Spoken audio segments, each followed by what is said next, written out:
Maha El-Sarsaq, une adolescente de Gaza. Chaque jour, elle passe la plupart de son temps à pied à la quête de l'eau pour sa famille déplacée de la ville de Shejaya, plus au nord de la bande de Gaza.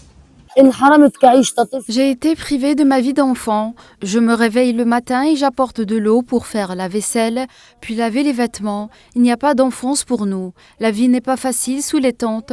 Je ne peux pas comparer la tente à ma maison. C'est impossible de la comparer à ma maison. Réfugiée désormais dans une tente à Deir el-Balah, Maha, avec quelques bidons de galons, part aussi loin que ses pieds le lui permettent pour chercher des endroits où il y a de l'eau courante.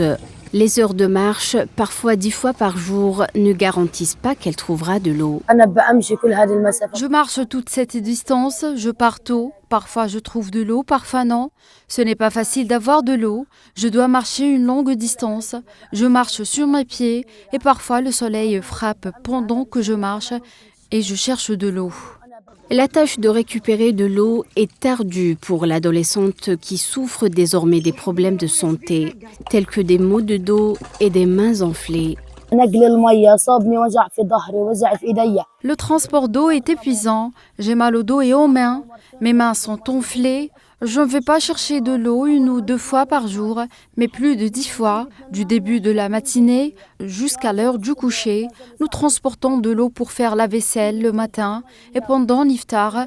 L'eau est très lourde. Il y a certains jours où je n'arrivais pas à dormir à cause de mes maux de dos. Je n'ai jamais rien vécu de tel. Houda Bachir El-Sarsaq, la maman de Maha, est accablée par la situation dans laquelle elle se retrouve, elle et sa fille. La vie sous la tente est très difficile pour elle. Ce n'est pas une vie. Nous n'avons jamais souffert du manque d'eau dans les maisons pour laver les vêtements ou quoi que ce soit. Ma fille a 15 ans, c'est elle qui cherche de l'eau. Le quotidien de Maha représente un échantillon de la vie des enfants de Gaza durant ces 6 mois de génocide. La bande de Gaza est désormais reconnue l'endroit le plus dangereux au monde pour les enfants.